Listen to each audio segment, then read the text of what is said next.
Hello, and welcome back to Solipsist Rambles, where I wanted to talk real quick about another subject that has come up on the channel multiple times now, that being the subject of the character of Leandros in the 40k universe generally, and specifically from the Space Marine 1 and 2 games.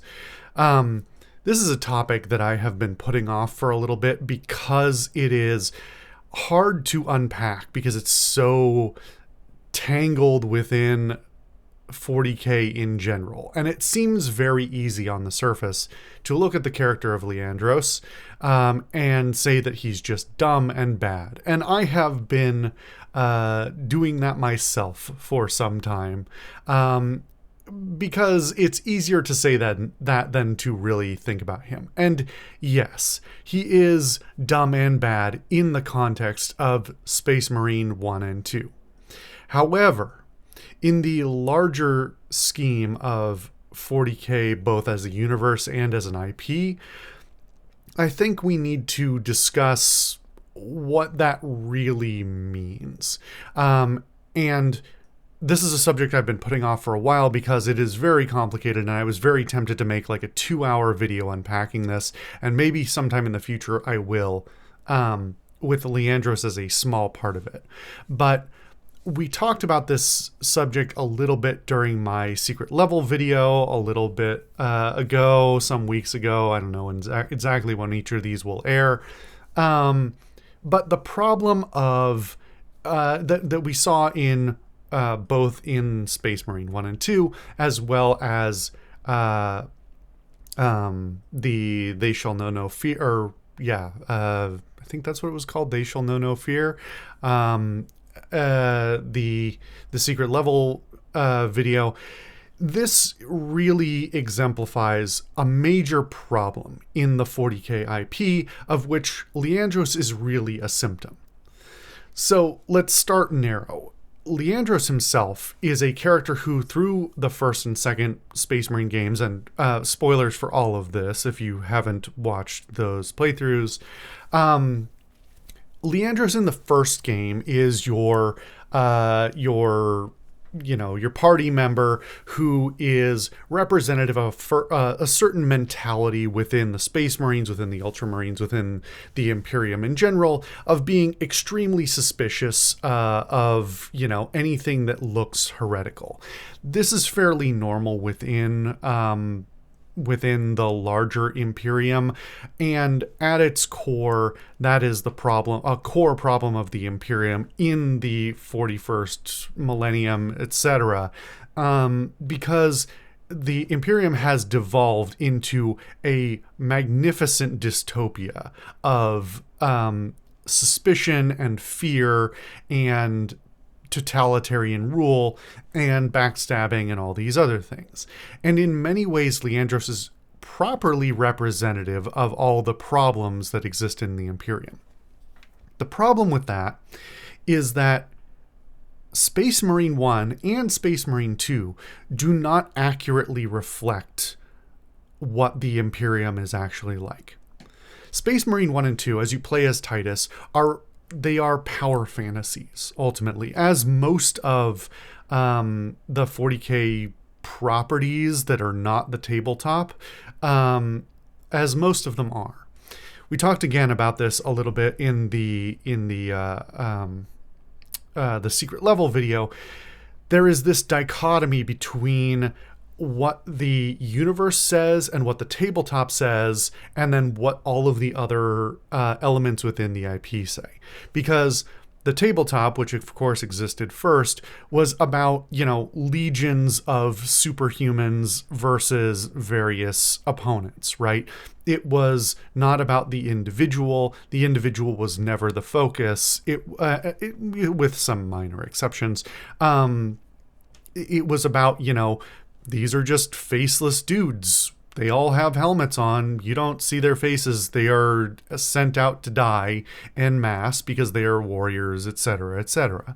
And the dystopian narrative, the history that surrounds them, is very reflective of that. The core lore of 40K and the Imperium in particular is about a fallen empire that has lost sight of everything it ever intended to be, but keeps up this mythology and this narrative about what it is, that persists to this day. Because if you disagree with that narrative, no matter how it doesn't reflect reality at all, it it takes you out for it, in one way or another. Either it's literally the institutions that you are insulting, like the various imperial institutions coming and saying, "Oh, you disagree with us? You're a heretic, and now you die." Or it is just the nature of the writing of a universe like this that. If you are writing tragedy, if you are writing, these very sort of Greek and Roman tragic figure type narratives, that like where hubris and all these very human features get in the way of actual goodness. Everybody who no good deed goes unpunished, right? You have to be the world around you inherently has to react to you with punishment for being good. That is exactly the reason why groups like the Tau went from, ooh, they're the goody two-shoes, to starting to be written more not like that, because the universe just doesn't support it. You can't write that in narratively. It doesn't look right. It digresses too much narratively from the core rules of the universe. And so we get this idea from properties outside of the tabletop that things are better than they really are. The tabletop says this is a dystopia where human life is thrown away willy-nilly. The trillions of masses of humanity and the hundreds of thousands of space marines are all completely disposable. The Imperium doesn't care about them. They are, they are nameless and faceless, and nothing of them matters, because that is the narrative of the collapse of humanity, where humanity no longer cares about humanity while constantly preaching that they care about humanity. Then you get into properties like Space Marine. Space Marine is focused on individuals, and as a gameplay narrative, you could write a version of Space Marine 1 and 2 where Titus and his fellows are tragic figures of their own, but that is ultimately less compelling and a little bit too narratively complex for probably the target audience for games like this. These ultimately are both power fantasies about a powerful individual who is not only powerful but is unique in his power. Playing as Titus gives you this sense, it gives you intentionally, narratively, a sense of constant improvement, constant exceptionalism, and so much of the to different extents in the different games, an attempt to be the righteous and good character against even the intentions of your own power structure. There is friction in both games between Titus and his compatriots and the greater administration of the Imperium, or the Ultramarines, or whatever level. Everything is ultimately kind of against him. Because he's the best and brightest boy. And thankfully it doesn't, this is not a Gary Stu situation, but there is some element of, Titus being the bright, shiny boy is incongruent with the nature of the Imperium.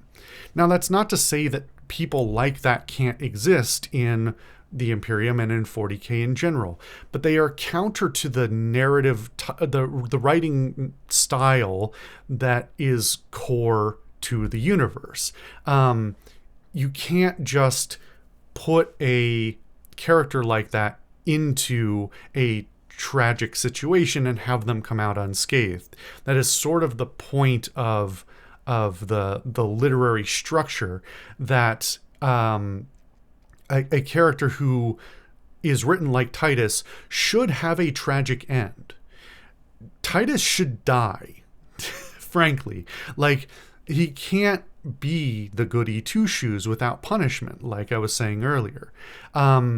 Anybody who rises to the occasion has to be punched down upon by the universe in some way. And you even see that in other characters as written in books and other media, I've forgotten his name now. Caiaphas Cain, who is like this absurd character purely because he's kind of sensible and righteous in a world that is inherently not about that. There is a comedy written to Caiaphas Cain's narrative, because he's like kind of one of the only decent people and intelligent people around, and because of the universe that he is in, like, that becomes a source of comedy. He can't escape his existence, which feels like utter suffering to him, because he's kind of too good for the universe. Like, in a different narrative, in a different world, he'd just be kind of a good commander, and even maybe punished for some of his indiscretions.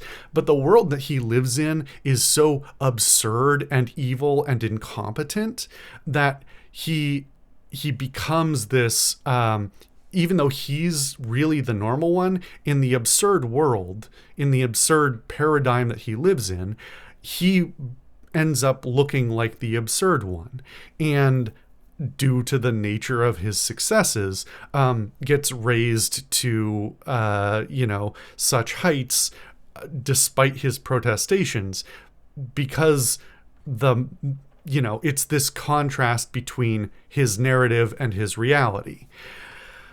So to come back to Leandros, we have this problem of Leandros is representative of something that exists in the narrative. Leandros reflects a perspective that is incongruent with the story that he's being told in. Because it's easy to say in the context of Space Marine 1 or 2, or in any like small niche narrative within the 40K universe, that the guy who's getting in the way of the bright shiny hero is evil and stupid and a villain because he's getting in the way of the bright shiny hero. But that's kind of just the norm. There should be more people like Leandros. And to a certain extent, we see that a little bit. We see that with the people that Titus is paired up with during Space Marine 2, that they are initially skeptical of him, that there are these other, marks against him about his character from, being in the Death Guard and all that. As well as just the enigmatic nature of his presence back within the Space Marines, while being as old as he is and having the history that he does, that people are kind of, to a certain extent, rightfully skeptical of him, but not nearly to the extent that you really might expect from the world as it is written. This is, again, a world of paranoia, greed, corruption, and, punishment for anyone who is truly good, because good cannot exist in a world that is in the world in general, and in the Imperium in particular, that is so full of evil. It has to be corrupted or destroyed. And so Leandros is not unique. What he is out of place. He is kind of poorly written in both games, and he is represented and he is written and presented in a way that is out of line with the stories that he is in. He makes perfect sense within the Imperium. There are millions just like him, whether Astartes or normal humans. That is the norm of the Imperium, is anything that looks a little bit off, you report it to the nearest guy with a gun, right? That is the nature of the Imperium, is to anything that looks wrong must be evil, must be corrupted, must be heretical, and must be destroyed. And so to report, we could get into the niceties of like, oh, the Codex Astartes says this, that, and the other thing, and he should have gone to the chaplain of the chapter and all these other things. And in a way, I've even made those arguments myself, but in a way there's a natural irony to that.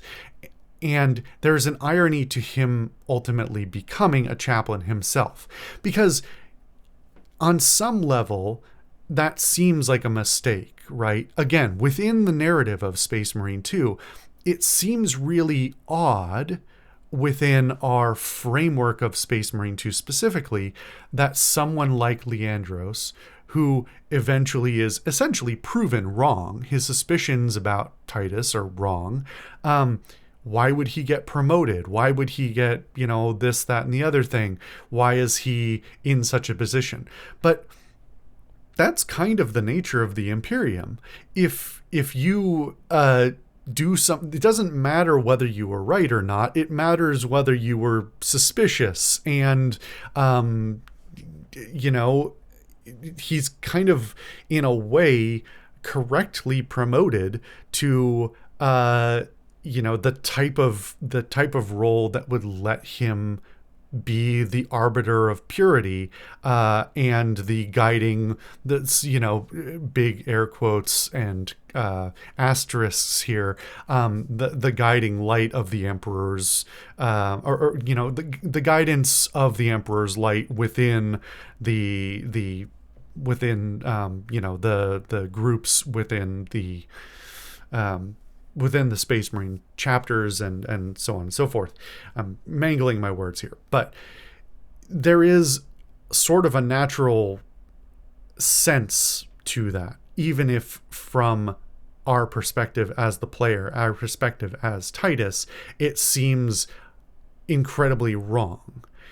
But the skew of the universe says that if you report innocent people for evil deeds, and they are punished for evil deeds they never did, it doesn't matter that they didn't do them. It matters that you reported them, and you're correctly promoted for that. Likewise, to some level, it's sort of a bit of a punishment for him, in a sense, especially because Titus comes back. Leandros is promoted to a position where he is in charge of some level of guidance and purity for the Ultramarines. But that is also a place he will be forever. So whatever aspirations he had and whatever level of power he might have aspired to, or that sort of thing. A chaplain is a pretty high ranking individual. But it also means he will be locked there forever. He will never leave until he dies, probably. And ultimately, that's sort of the nature of the stagnation of the Imperium in general, and more specifically, the structure of the legions or the chapters, that they live on sort of frozen in time, frozen in the structures of the Imperium as they are. There is no evolution. There is no growth within the Imperium. There is a certain irony to him being going from a sort of a bog standard Astartes to a promotion that forces him to do the thing in perpetuity that he did for, as a side effect of reporting his captain at the time. It's a whole thing to unpack there. But ultimately, again, this comes back around to the nature of one small narrative versus the larger narrative and lore, and versus the larger universe. Titus is the right character, the right type of individual for chaplaincy in a certain effect, especially within the Ultramarines. We could again get into the niceties of like the different ways that chaplains operate within under different leadership and that sort of thing. But the Ultramarines, being what the Ultramarines are, they are characterized again as sort of the bog standard goody two shoes of the Imperium in general. So much of so many of the chapters, like the vast majority, I believe, numerically, of the chapters that exist in the 41st millennium they're all descended it's like 80% of them are descended from the Ultramarines. Mostly because the Ultramarines were not destroyed and didn't fall to chaos, and were all following pretty standard procedures thanks to the Codex Astartes written by Guilliman. And so they're kind of easy for the High Lords of Terra and others to control and standardize, for better or for worse, obviously mostly for worse. But that's a whole other topic about the problem of the existence of the Ultramarines, because they supersede basically so many of the other former legions, even the ones that stayed loyal. But anyway, I'm getting away from the original point, which is about Leandros. Leandros is bad within the narrative in which he exists. He looks evil in context, and that's kind of true. But within the greater 40k universe and the Administratum, and even just the chapters and the legions, he's a pretty standard guy, and it's weird that there aren't more people like him. There's so many other things I could pick apart about this, and I started writing documents about this for a longer video, but I'll leave that for another time. I think Leandros is kind of insulting as a character and should probably be removed from the narratives of Space Marine 1 and 2, because I don't think he adds a lot other than to be an opportunity to add a twist at the end of 1 and beginning of 2. I don't think much of the narrative is lost there if you remove him. But to say that he just is completely wrong or doesn't belong there is incorrect. He's a standard guy, of which there are millions like him within the Imperium. And if it wasn't him, it would be somebody else. Anyway, I think I got most of my thoughts out about that on a basic level, just rambling. So thank you for watching if you made all the way through this. If you have your own feelings on Leandros or reflections on different things related to his representation and the representation of the Space Marine games within the larger Imperium, then of course leave a comment. Thank you for watching, and I'll see you for something different next time.